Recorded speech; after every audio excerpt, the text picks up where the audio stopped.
আসসালামু আলাইকুম এসএসসি 2024 শিক্ষার্থী বন্ধুরা, কেমন আছো তোমরা সবাই? আশা করি তোমরা সবাই খুব ভালো আছো। তো তোমাদের মাঝে আমি আবারও হাজার হলাম নতুন একটি ভিডিও নিয়ে।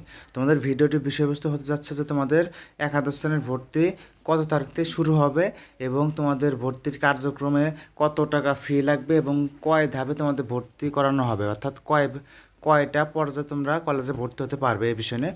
তবে তোমরা যারা আমার চ্যানেল নতুন রয়েছে আমার চ্যানেলটিকে সাবস্ক্রাইব করে দেবে এবং তোমাদের যে শিক্ষামূলক যে কোনো প্রয়োজনে আমার এই স্ক্রিনে দেওয়া হোয়াটসঅ্যাপ নাম্বারে তোমরা যোগাযোগ করতে পারো। তো কথা না বলে ভিডিওটি শুরু করা যাচ্ছে।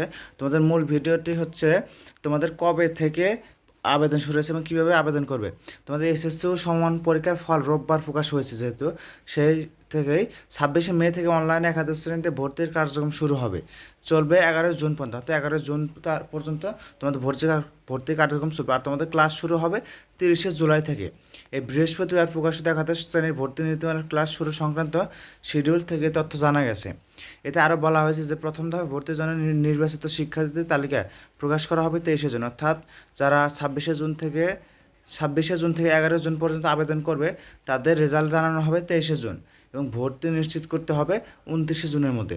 এরপরে যারা প্রথম ধাপে চান্স পায়নি কলেজে, তারা দ্বিতীয় ধাপে ভর্তির জন্য আবেদন করতে পারবে। সেই আবেদন শুরু হবে 30শে জুন থেকে এবং চলবে 2রা জুলাই। অর্থাৎ এখানে সময় কম। ঢাকা শিক্ষা বোর্ড জানিয়েছে দ্বিতীয় ধাপে আবেদন করা শিক্ষার্থীদের ফল প্রকাশ হবে 4ই জুলাই। অর্থাৎ 4ই জুলাই তোমাদের ফল প্রকাশ করা হবে যারা দ্বিতীয় ধাপে আবেদন করবে। একই দিন পছন্দক্রম অনুযায়ী প্রথম দফায় নির্বাচিত শিক্ষার্থীদের মাইগ্রেশনের ফল প্রকাশ করা হবে। অর্থাৎ যারা প্রথম মেধা তালিকায় চান্স পেয়েছে তাদের মাইগ্রেশন এর ফলাফল জানিয়ে দেওয়া হবে।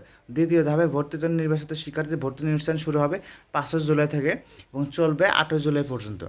তৃতীয় ধাপে ভর্তির আবেদন এবং সর্বশেষ এটা হচ্ছে তোমাদের 9 জুলাই থেকে 10 জুলাই পর্যন্ত চলবে। দ্বিতীয় ধাপের মাইগ্রেশন এবং তৃতীয় ধাপের ফল প্রকাশিত হবে 12 জুলাই। তৃতীয় ধাপে ভর্তি নিশ্চয়ন করতে হবে 13 থেকে 14 জুলাইয়ের মধ্যে।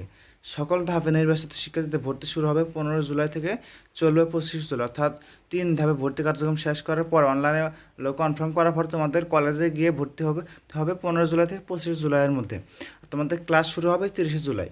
এই নির্দেশিকায় আরও বলা হয়েছে যে ঢাকা মহানগরের এমপিভুক্ত শিক্ষা প্রতিষ্ঠান সর্বোচ্চ 5,000 টাকা এবং মহানগরের বাইরের এমপিভুক্ত প্রতিষ্ঠান সর্বোচ্চ 3,000 টাকা ভর্তি ফি হিসেবে নিতে পারবে। এছাড়াও জেলা সদর ও উপজেলা এমপিভুক্ত প্রতিষ্ঠান যথাক্রমে 2,000 ও 1,500 টাকা ভর্তি ফি নিতে পারবে। এছাড়াও তোমাদের ঢাকা মহানগরের non MPO Bangla version school সর্বোচ্চ 7,500 টাকা। অর্থাৎ যারা নন এমপিও মানে বেসরকারি বাংলা ভার্সন স্কুল তারা 7,500 টাকা নিতে পারবে এবং non MPO English version school সর্বোচ্চ 8,500 টাকা ভর্তি ফি নিতে পারবেন। মহানগরের বাইরে non MPO Bangla version school ভর্তি ফি হিসেবে 5,000 টাকা এবং ইংলিশ ভার্সন স্কুল 6,000 টাকা নিতে পারবেন। এইভাবেই তারা মূলত তোমাদেরকে ভর্তি ফি এবং তোমাদের প্রাথমিক আবেদনে একটা নির্দিষ্ট পরিমাণের টাকা পেডের মাধ্যমে তোমাদের প্রাথমিক আবেদন করতে হবে।